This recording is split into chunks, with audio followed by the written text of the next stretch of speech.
Hello friends, welcome. So today I had to do this video, okay? I know it's been a very long time. I do apologize. But this is a video that needs to be made, okay? So recently I discovered an artist. Well, two artists. They're a couple. And I absolutely love their work. Essentially, this has changed my perspective on how I would do art going forward. Just forever, really. Like, obvious. Okay, not obvious. Their artist name is Paper Larva. You may have heard of them before. So this couple, I've actually met them in person. I visited their booth at AWA, which was a convention in Atlanta. I visited that booth like 7 times, but I only purchased something like once or twice. The thing about me in like buying artwork is I am very obsessed with art, so much so that I have a massive folder of just art reference up to like at least 5,000 pictures or like triple that maybe. So for me, seeing like artwork that I like, I knew that if I brought anything, I was going to buy everything. I didn't want to buy anything, and due to some bad influence on some friends, I ended up buying like a lot of stuff. So, okay. Paper Larva is now my favorite artist, period. Like, the brand, everything, I love it. I absolutely love it. So, they have a lot of cool things, but what's really important for me to share with all of you is why I love their work, right? So, they have a couple websites here, and I just kind of wanted to go through them. And yes, you know, even though I'm talking about this right now, I will be actually subscribing to their Patreon today. I'm not going to do it while I'm on stream, of course. Well, not stream, but, you know, this is a YouTube video. Like I said, they have 42 members, and there's only 10 paid members. This is such a... I don't know why they're not more popular, okay? They literally have a $3 sub. There's no reason not to support these guys with how cool they are, okay? So, I'll show you some of their work. So they make, like, shirts and everything. And they also... I brought the posters. They have a coloring book. And like, I'm gonna need to click on some of these in a moment just to kind of give you a true understanding of why I value their work so much. Because it's not just pretty art. Don't get me wrong. Pretty art gets me very far. I love pretty art. I'm not going to pretend. But let's kind of break down why their work is so special to me. So this piece, right, is called Unliving Room. Now, after talking, and I don't know their names, I don't want to assume their names. I have seen what I think might be their names on some websites, but you have this piece right here called Unliving Room, right? The amount of metaphor in this piece alone, and maybe I'm reading into their work too much, and that's okay. People do this all the time. When you have like media or TV shows, sometimes the creator does something just because they think it's cool. And there's the people that perceive the work and they find so much more meaning out of it. That's perfectly fine. So, Unliving Room, you have this cat girl here. She's clearly stuck in this exact place in the room, this box. We don't know if this is a physical or mental box, but it seems physical because their feet is kind of like against the glass, right? So, when you think of like a living room, it's a place of comfort. It's a place where people can live and enjoy themselves after like work or whatever the case is. And what's so unique about this piece to me is everything about the piece is kind of like depressing in a way, where the only happiness that you can even see in this piece is actually on this like fake plastic little cat here. And when it says it's called Unliving Room, right? So this person that's locked away, she can't live. You have the metaphor of like the dead fish and the fish that is alive. This looks like the cat is doing fine, but they're kind of sleepy. You have this little turtle guy who's also in a box, who's like crying. There's this little guy here, and he's got like this weird shell thing. He's depressed. And you know, everything else is kind of still. You do have the light shining, if we want to go with the metaphor, like light at the end of the tunnel. But even this is like cardboard, right? This is cardboard where the light is shining through. And it kind of gives this illusion, I feel like, where nothing here is really real. Like, everything's fake. but the mood, the energy of the piece, everybody who's involved in the piece is like upset, sad, or tired. And even the main cat girl here herself, she's like binded, right? And she's binded by, this is a very important detail, I feel like. It's a plug. When you think of a plug, right, you think of energy. You plug it in, energy, something turns on, something is alive now, right? But because this is the unliving room, nothing is allowed to be, almost. And I find that very interesting. I know maybe I'm reading into it way too much, but this is the kind of stuff I'm talking about. Like, you have cut here. So already, just the metaphor is by itself, right?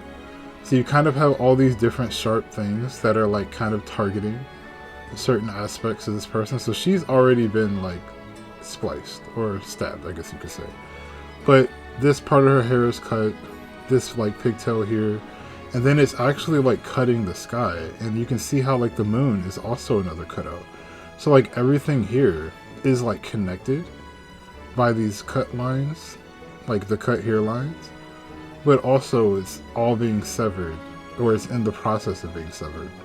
And if you think about the concept of like cut hair, right? A lot of characters, especially in media, and mostly with like feminine characters, when they cut their hair, it's like this effort to be taken more seriously, or to go on this like harsher journey of life to overcome some form of challenge, right? So everything around the character is being severed for whatever reason. And even to the point where like you see their clothes is starting to fall off because of like all the damage, right? And then you have the trees in the back. So, and even the plants here. So it's hard to like, I can speak more on it when I'm like deep diving and staring at it for a longer period of time. But all of these pieces have something really important about them that I think is really nice. So even this one, like Sweet Dreams. So you can see how all the bees are hands. Isn't that spooky? But like, this hand's putting a tiara on you. This hand's feeding her honey. This one's like holding her lip, as you know, like in a very romantic way, right? This one's taking care of her hair, and this one's like helping with that. And parts of her body are missing or falling apart because she is like a part of the honey. She's a part of the sweetness, right? But all the bees here, at least the ones that are the main bees, right? The ones in the background kind of like represent normally what they do, right? But all of them are taking care of her, and you can kind of draw this metaphor of like, oh, she's like a princess here. And when you think about the concept of sweet dreams, what does someone tell you sweet dreams for? Like, have sweet dreams. They want you to feel good. And that's what's so like jarring about this piece. It's like, it's clear that all the tenderness and care these hand bees are giving her, she's falling apart. And whether she knows it or not, there's like, her expression is like happy but also sad at the same time. So it's like someone telling me sweet dreams. Are they asking me to ignore something? Am I being asked to ignore all the pain around me? The fact that I'm falling apart, my life feels like it's falling apart. But as long as I fixate on the one thing, or the few things that are tending to me, can I ignore the rest, right? And there's like 100 ways to have takeaways from these things, I'm sure. This is just kind of like what I get from it, just from looking at the pieces. So this one is actually my favorite one. I love this one, Sink or Swim. So there's so much in this. I mean, yes, I have my biases because, you know, she looks like a fox, right? But Sink or Swim, you know, you have this giant anchor. I love water, as you all know. And there's just a lot of like metaphor here, especially with like the tail and how there's like the flower on it, and the character's like holding on to the anchor. But if you actually really pay attention here, a lot of the splashing, these are fish. They're like, they look kind of hollow and it's hard to see them at first, but this entire trail, this is all fish, right? So this one's a little bit more to the point for me. But obviously a character that's hanging on to an anchor, think about like what it means to have an anchor in your life, right? To have that one person or that one thing or that one object that it kind of helps you. It grounds you. You don't sink because you have that anchor. But when you think about how we use anchor as a word in these situations where life is hard and we're like, this is my person, this is my thing that anchors me, it grounds me. But when you think about anchors in water, right, they only sink.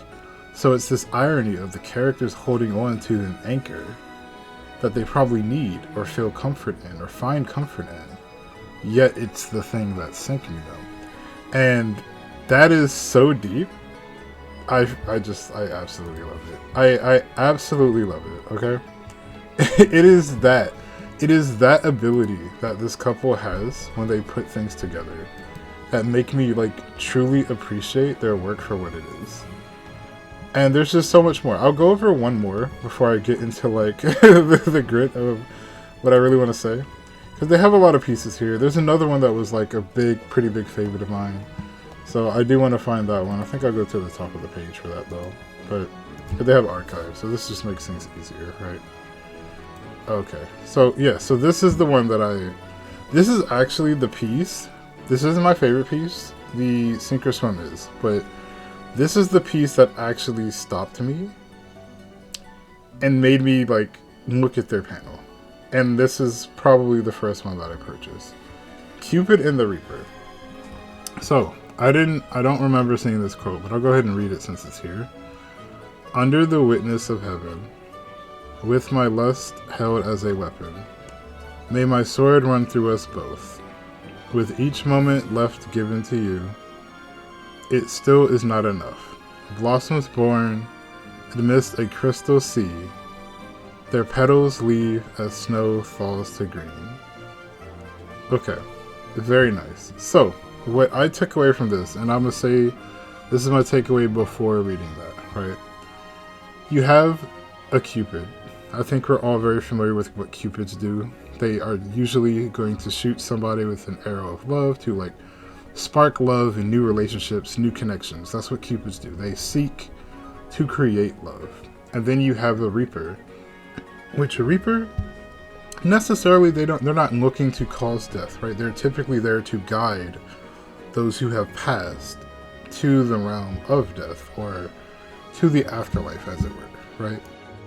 So when we see this piece and we see how the Cupid arrow is already stabbing both of them, and then you also have the Reaper's weapon stabbing both of them, and both of them have halos, but their halos are intertwined.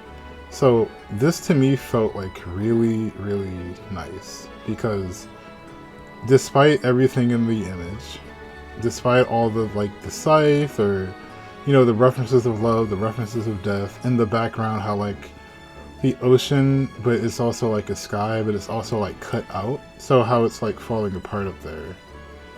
You have this concept of the Reaper is like kissing on Cupid right now, and Cupid is like fully embraced by the Reaper, but they both kind of feel like they belong there, like they're happy to be with each other in this moment.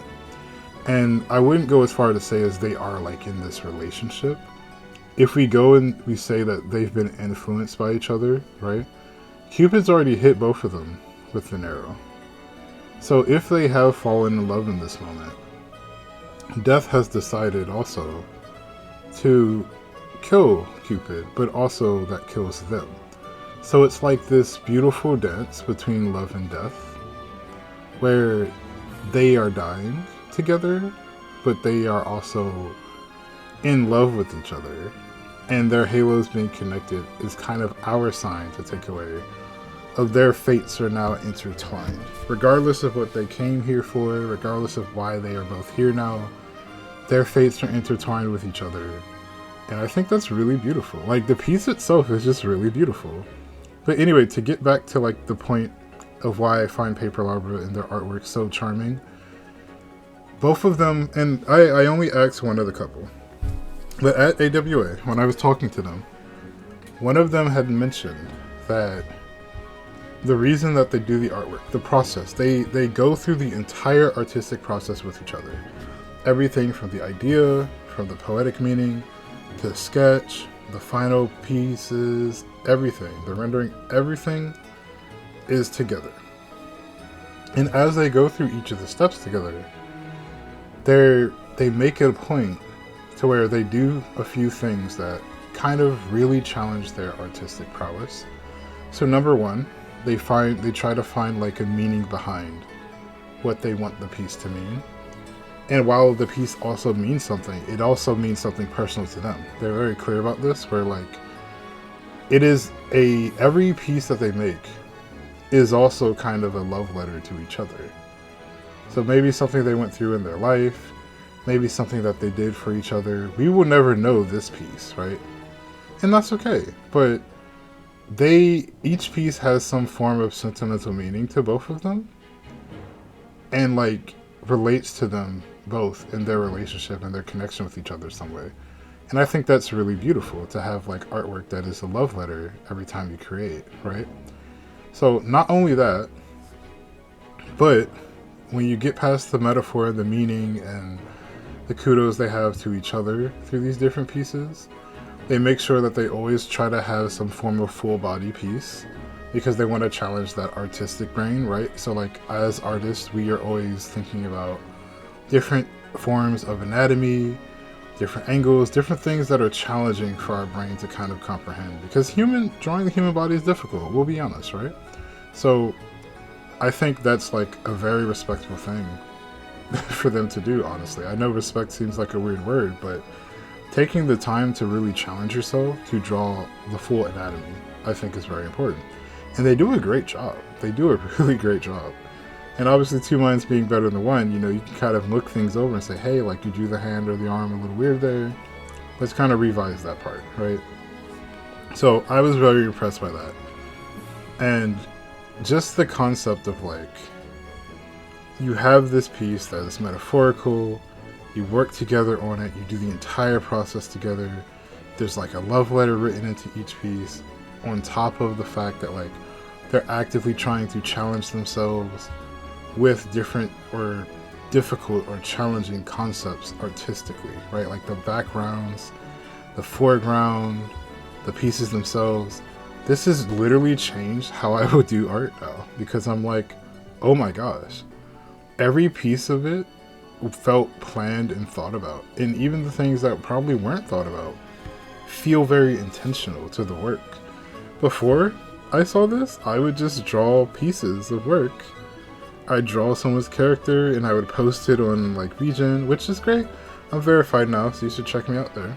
But I would just post it and say, hey, look at this cool like anime character or something I drew, right?